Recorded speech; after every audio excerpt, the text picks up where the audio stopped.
तो जिसका शक था वो ही अब सामने आने लगा है।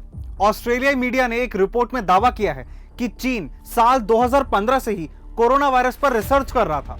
सिर्फ यही नहीं, चीन की मंशा इसे बायोलॉजिकल वेपन यानी कि जैविक हथियार के तौर पर इस्तेमाल करने की भी थी।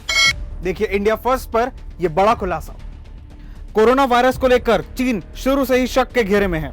हालांकि इसके पहले तक किसी स्रोत से इस वायरस के जैविक हथियार के रूप में इस्तेमाल की बात सामने नहीं आई थी। द वीकेंड ऑस्ट्रेलियन ने अपनी रिपोर्ट में चीन को लेकर यह बड़ा खुलासा किया है। रिपोर्ट में चीन के एक रिसर्च पेपर को आधार बनाया गया है। इसमें कहा गया है कि चीन ने 6 साल पहले यानी 2015 से सार्स वायरस की मदद से जैविक हथियार बनाने की कोशिश की थी। चीन की सेना 2015 से ही कोविड-19 वायरस को जैविक हथियार की तरह इस्तेमाल करने की साजिश कर रही थी। शोध पत्र सार्स और जैविक हथियार के रूप में मानव निर्मित अन्य वायरसों की प्रजातियों की अप्राकृतिक उत्पत्ति का दावा किया गया है। तीसरा विश्व युद्ध जैविक हथियारों से लड़ा जाएगा। इस दस्तावेज में यह भी खुलासा किया गया है कि चीनी सेना के वैज्ञानिक 5 साल पहले ही सार्स कोरोना वायरस को हथियार के तौर पर इस्तेमाल करने के बारे में प्लानिंग कर चुके थे। द वीकेंड ऑस्ट्रेलियन की यह रिपोर्ट news.com.au में प्रकाशित की गई है। रिपोर्ट के मुताबिक चीनी सेना के वैज्ञानिकों ने इस बात पर भी चर्चा की थी कि सार्स वायरस को हेरफेर करके इसे महामारी के तौर पर कैसे बदला जा सकता है।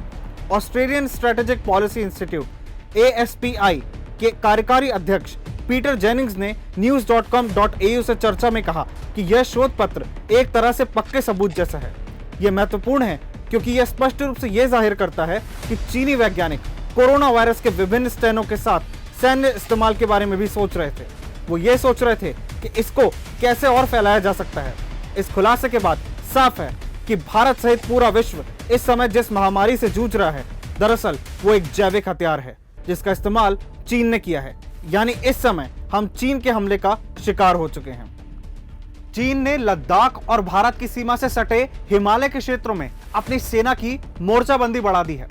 वहां उसने नए कमांडर भी तैनात कर दिए हैं। चीन ने भूटान में भी अपने कदम बढ़ा लिए हैं।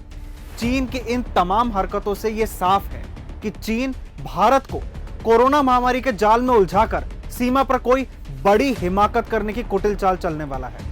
भारतवासियों को इस समय सतर्क और एकजुट रहना होगा क्योंकि विदेशी पैसे पर पलने वाले हमारे देश के गद्दार इस दौरान हमारे देश को अस्थिर और अराजकता फैलाने की पूरी कोशिश करेंगे। हमारे साथ जुड़े रहने के लिए इंडिया फर्स्ट को सब्सक्राइब करें और बेल आइकन को जरूर दबाएं।